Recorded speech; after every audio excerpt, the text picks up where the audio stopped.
Sistemas de abastecimento da região sofrem mudanças.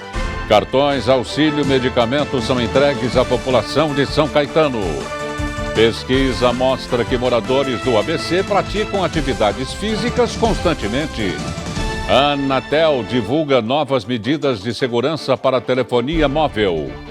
Diadema terá curso de reeducação alimentar para obesos. Hoje eu recebo no estúdio do J ABC o policial federal Denis Ferrão. Terça-feira, 8 de março de 2016. Está no ar o J mais ABC.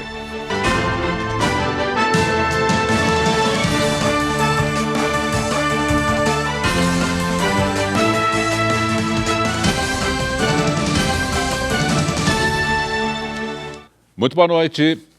Com as boas chuvas registradas nos últimos meses, o volume somado dos sistemas de abastecimento de água na Grande São Paulo ultrapassou o nível do início da crise hídrica, mesmo sem contar com as reservas técnicas. Desde o dia 7 de março, o índice integral dos sistemas de abastecimento de água da Grande São Paulo é de 39,95%, contra 6,23% em 7 de março de 2015 e 33,14% em 7 de março de 2014. Ou seja, sem contar as reservas técnicas, as represas têm hoje mais de 746 bilhões de litros atualmente, contra cerca de 116 bilhões há um ano e 619 bilhões 2 anos atrás, quando começaram a ser sentidos os efeitos da maior seca dos últimos 85 anos. Se for acrescentado o volume de 287,5 bilhões de litros das duas reservas técnicas do Cantareira e mais 40 bilhões de litros da ampliação do Alto Tietê, a Grande São Paulo tem hoje uma reserva total de aproximadamente 1,74 trilhão de litros, 57,5%, o que significa quase 43% a mais do que os 619 bilhões de litros, 33,14% de março de 2014. O sistema Cantareira, isoladamente, também demonstra números superiores aos anos anteriores, mesmo sem as reservas técnicas. São cerca de 282 bilhões de litros atualmente, 28,7%, contra 150 bilhões de litros, 15,8% no início da crise hídrica. Vamos à previsão do tempo? A terça-feira começou com sol e muitas nuvens na região. A temperatura permaneceu alta na maior parte do dia. Para amanhã é esperado tempo nublado com pancadas de chuvas à tarde e à noite. Na capital de São Paulo, mínima de 21 e máxima de 31 graus. Em São Caetano, a mínima prevista é de 21 graus e máxima de 31. E no Guarujá, cidade litorânea, o tempo fica entre 23 de mínima e 34 graus de máxima. Já em São Carlos, a previsão é de 20 graus de mínima e 32 graus de máxima. Vamos ao giro do Broadcast TV do Estadão. A moagem de cana-de-açúcar no centro-sul do Brasil na segunda quinzena de fevereiro foi mais de 5 vezes superior à registrada no mesmo período de 2015. Com isso, o total de cana processada nesta safra ultrapassou as 603 mil toneladas, uma quantidade 5,8% maior que na safra anterior. A colheita da safra de soja no Paraná atingiu 65% da área plantada. Nos mercados internacionais, os preços do grão podem cair devido aos produtores argentinos. Na avaliação da consultoria Sungate Analytics, eles podem aproveitar a desvalorização do peso para vender parte dos estoques do grão, atualmente estimados entre 6 e 12 milhões de toneladas. A exportação brasileira de carne bovina cresceu 25% em fevereiro, na comparação com o mesmo mês do ano passado, para 123 mil toneladas. A receita cambial com as vendas dos produtos in natura e processados avançou 11% para 477 milhões de dólares. Você vê agora como fecharam os futuros mais líquidos do milho, da soja e do trigo na Bolsa de Chicago e confere também como ficaram os contratos mais negociados do açúcar e do café na Bolsa de Nova York. Mais 52 cartões, auxílio, medicamento, uma das vertentes do Viver Melhor, programa que garante apoio da Prefeitura de São Caetano às pessoas em situação de vulnerabilidade social, foram recebidos por munícipes que se enquadram nas exigências legais do projeto. A entrega foi realizada pelo prefeito Paulo Pinheiro. Desde 2014, cerca de 2.000 cartões já foram distribuídos. Os critérios para o cadastramento são famílias com renda mensal per capita de até 2/3 do salário mínimo, de até um salário mínimo de morar sozinho, se morar sozinho, e de até 2 salários mínimos se tiver 60 anos ou mais. Mais informações sobre como se cadastrar. Pessoalmente, na Secretaria de Saúde, na Rua São Paulo, 1840, 4º andar, bairro Olímpico, ou então pelo telefone 4228-8000. Veja no próximo bloco. Craiza divulga balanço do preço da cesta básica. A Anatel divulga novas medidas de segurança a respeito dos celulares. No próximo bloco, veja também as notícias do esporte. Continue conosco, o J+ABC volta já.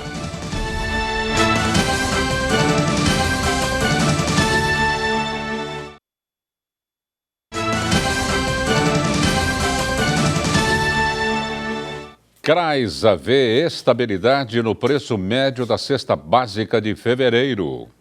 De acordo com a pesquisa realizada pela Craiza, Companhia Regional de Abastecimento Integrado de Santo André, o preço da cesta básica ficou 10 centavos mais caro que a média de preços verificada em janeiro. Se em janeiro o custo médio da cesta básica foi de R$ 532,16, em fevereiro fechou em R$ 532,25. A estabilidade do valor da cesta básica contou com altas e quedas nos valores de alguns produtos. Entre os que registraram alta estão o sal refinado, 5,85%, o leite longa-vida, 5,39%, e o óleo de soja, 900 ml, 3,48%. Já a queda foi observada no sabão em pó, 5,87%, no tomate, 5,62% e no frango, 5,42%, entre outros. A Agência Nacional de Telecomunicações anunciou hoje novas medidas para combater o furto e o roubo de celulares. A partir de agora, as pessoas vão poder bloquear em todo o país celulares perdidos, extraviados ou roubados, informando à operadora somente o número da linha.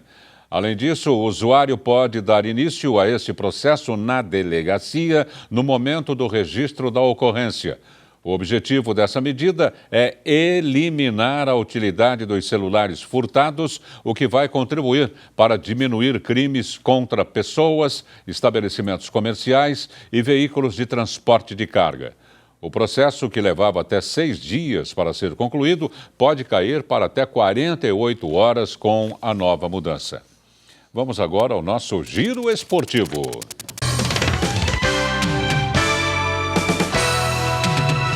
Quem traz mais informações do esporte nacional e regional é o Marcos Bonechini. Boa noite, Marcos.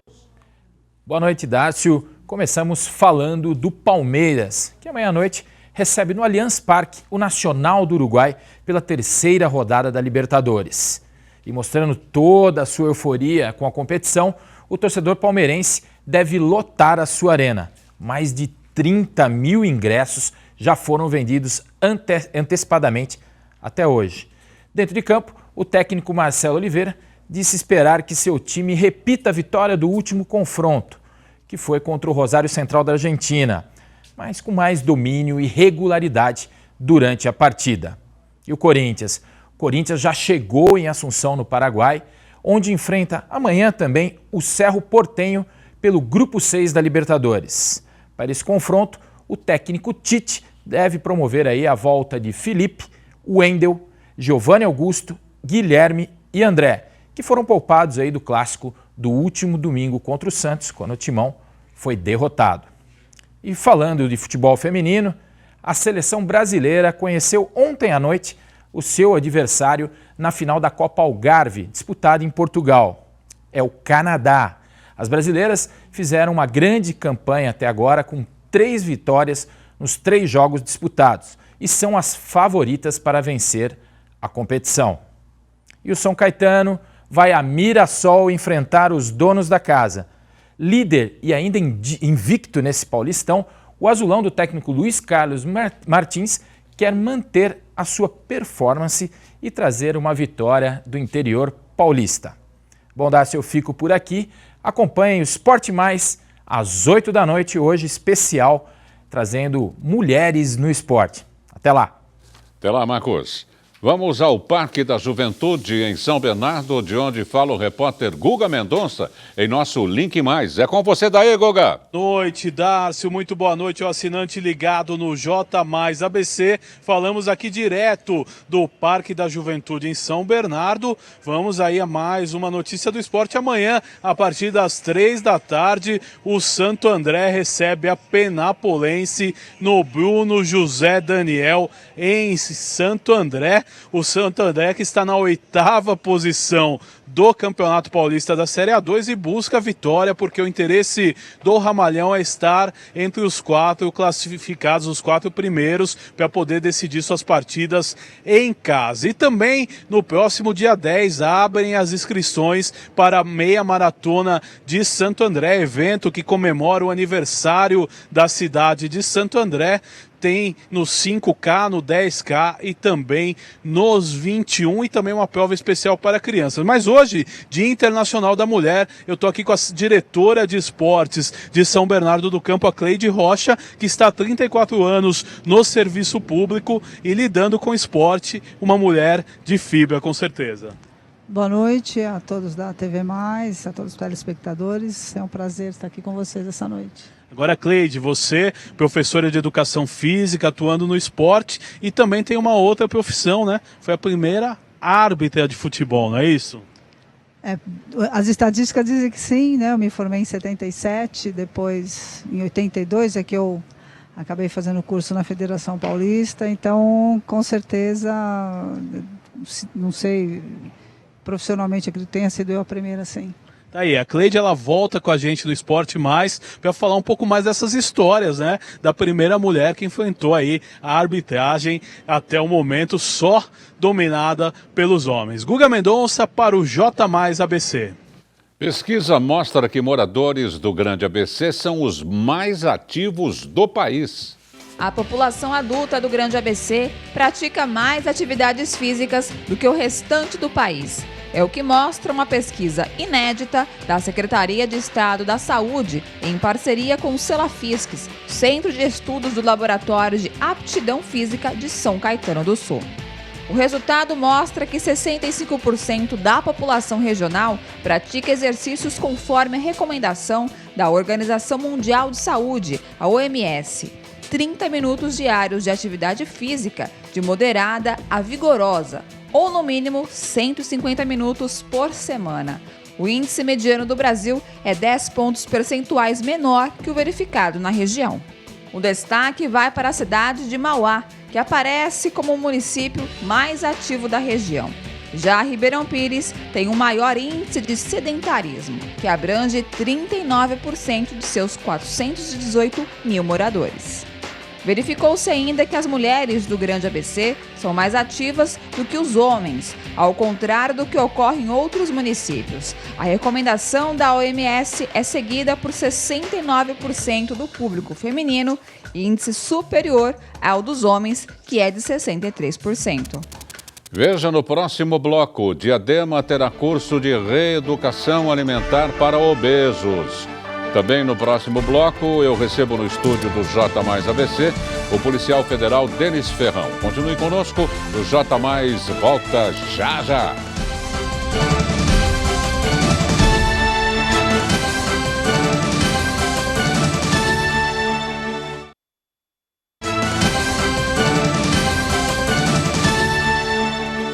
E vamos a mais um giro do Broadcast TV do Estadão. O empresário Marcelo Odebrecht foi condenado a 19 anos e 4 meses de prisão por corrupção, lavagem de dinheiro e associação criminosa. Além dele, 2 executivos da empreiteira foram condenados à mesma pena pelos mesmos crimes. Outros 2 ex-diretores da Odebrecht receberam penas menores. A multa estabelecida no processo é de 108 milhões de reais e 35 milhões de dólares. Os ex-funcionários da Petrobras, Renato Duque, Paulo Roberto Costa e Pedro Barusco e o doleiro Alberto Youssef também foram condenados pelo juiz Sérgio Moro. O Supremo Tribunal Federal terminou de publicar nesta terça a decisão sobre o rito do impeachment a ser seguido na Câmara dos Deputados. Agora, as partes interessadas têm até segunda-feira para apresentar recursos. Superada esta etapa, o governo afirma estar preparado para discutir o pedido de afastamento da presidente Dilma Rousseff, mesmo sem ter consenso da base aliada sobre o assunto. O ministro do Supremo Tribunal Federal, Gilmar Mendes, afirmou que se a Corte mantiver o entendimento de outras decisões, o novo ministro da Justiça, Wellington César, vai ter mesmo que deixar o cargo. O caso vai ao plenário do STF nesta quarta. Na sexta, a indicação dele para o cargo havia sido suspensa por uma liminar, mas na segunda-feira, o Tribunal de Justiça do Distrito Federal anulou a decisão. A Caixa Econômica Federal vai passar a financiar até 70% do valor de imóveis usados. Anteriormente, o crédito imobiliário arcava apenas com 50% do valor do imóvel. Outra novidade é que o banco também vai dar crédito imobiliário para a compra de um segundo imóvel. Economistas avaliam que a inflação começa a dar sinais de alívio no Brasil. O IGPDI desacelerou de janeiro para fevereiro e a tendência deve persistir em março, tanto no varejo como no atacado. Nesta quarta-feira, sai o resultado do Índice Oficial de Inflação de Fevereiro, o IPCA. A expectativa de especialistas ouvidos pelo AI Projeções é que o indicador desacelere de 1,27% em janeiro para ficar entre 0,92% e 1,12% em fevereiro. O ministro da Fazenda, Nelson Barbosa, recebeu deputados do PT para um café da manhã nesta terça e pediu apoio ao projeto de lei que reduz a meta fiscal do governo em 84 bilhões de reais. Um dos parlamentares presentes disse que o partido pretende flexibilizar ainda mais as contas públicas e reduzir a meta fiscal em até 100 bilhões de reais. Você vê agora como fechou o pregão do Ibovespa nesta terça-feira e também como ficou a cotação do dólar comercial. E o euro fechou em queda de 1,08%, cotado a R$ 4,12. Agora eu converso com o policial federal de Santo André, Denis Ferrão. Boa noite, Denis. Prazer em recebê-lo. Boa noite, Darcio. Muito obrigado. Há quanto tempo, Denis, você trabalha na atividade policial? Eu trabalho na atividade policial há praticamente 25 anos, sendo que 12 anos eu trabalhei na Polícia Estadual, dentro de Santo André, né, atuando a maior parte do tempo no GAR de Santo André. Aí na Polícia Civil? Na Polícia Civil. E há 13 anos eu estou na Polícia Federal, desenvolvendo trabalho no setor de planejamento operacional da Superintendência de São Paulo. Toda essa repercussão e as atividades da Polícia Federal nos recentes episódios é que determinaram a sua opção também pela política, Denis?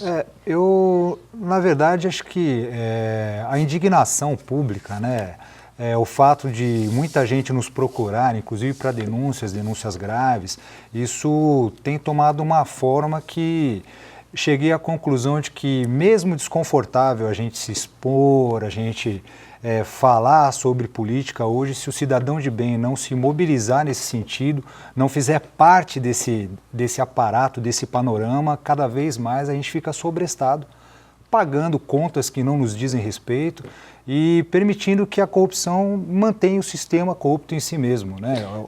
Não sendo conveniente. E havia também, Denis, uma certa aversão das pessoas à política, né? Com os últimos episódios, as pessoas parecem que estão se contagiando, não é? E olhando com outros olhos o panorama político brasileiro. Sim, com certeza. Eu vejo bem dessa forma que nós crescemos, né? Nós estudamos, afastados do panorama político nacional, porque não era interessante para o governo que a gente questionasse suas ações desde sempre. Só que hoje o poder da informação é tão grande e é tão rápida a sua divulgação que se torna impossível esconder o queijo por muito tempo. não é verdade? E acho que a indignação pública tem impulsionado as pessoas de bem a realmente se movimentarem. Né? E é por isso que a gente tem essa opção e, como uma liderança, a gente tem que fazer parte e fazer o que é certo de um projeto maior. Né? Para as próximas eleições, o que você acha que mudou? O que as pessoas estão esperando de uma nova geração de políticos? Eu de fato, tenho desenvolvido um projeto local, né, por conta de acreditar na mudança não só da nossa cidade, mas do país em si. A própria legislação nos tem sido favorável. Hoje a proibição do financiamento privado de campanha foi muito favorável.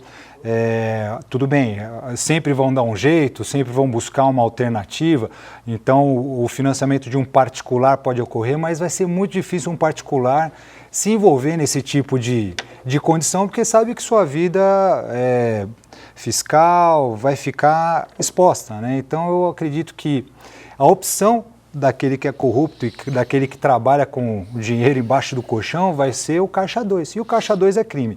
Então eu acredito que isso beneficiou muito, né, a justiça, e que o cidadão de bem, que os gestores e administradores tomem parte hoje da política nacional, né, se envolvam para que a gente consiga renovar os quadros políticos, senão nunca vão conseguir mudar nada, seja na nossa cidade, seja no Brasil. Você é pré-candidato, né, no seu partido à Prefeitura de Santo André. Qual é esse partido e qual seria a sua plataforma principal? Sim, eu relutei bastante com relação a isso, mas eu tenho tido muito incentivo de pessoas que não são envolvidas no ambiente político, e a minha proposta de fato era formar um partido sem o envolvimento de políticos tradicionais. Eu tenho sido procurado por muitos gestores, administradores, o que me trouxe esse ânimo, e eu aceitei esse convite hoje pelo PPL, Partido Pátria Livre, de formar esse partido em Santo André e sair candidato a prefeito por ele. Justamente porque, se eu vou para um partido maior, infelizmente existem uma série de ingerências políticas, né, pessoas de alto escalão que podem inviabilizar um projeto idôneo, coisa que hoje nós não temos mais tempo de ficar combatendo. Né? A sua especialização em planejamento estaria te levando e incentivando a ter uma visão um pouco mais aguçada do que os demais candidatos? Com certeza. Eu costumo passar para os meus alunos que não existe missão mal sucedida, existe mal planejada, né? Então, tudo que a gente vai fazer, e principalmente uma mudança dessa natureza, um combate dessa monta, exige um planejamento. E o planejamento ele já está sendo desenvolvido praticamente há um ano. Inicialmente eu havia estimulado ou direcionado isso para o delegado Protógenes, que até então no panorama político era uma bandeira muito forte contra a corrupção, que infelizmente foi tragado pelo sistema, né? Então, retomamos com nova forma e estou à frente desse projeto aí para que a gente consiga atingir, né, o cidadão de bem e conseguir fazer a justiça e caminhar no sentido de mudar a política nacional. E como essa política nacional, essa mudança pode também modificar a nossa política regional e especificamente do município de Santo André? Eu não acredito que as coisas aconteçam por acaso, né? Eu, de fato, só entro na porta que Deus abre.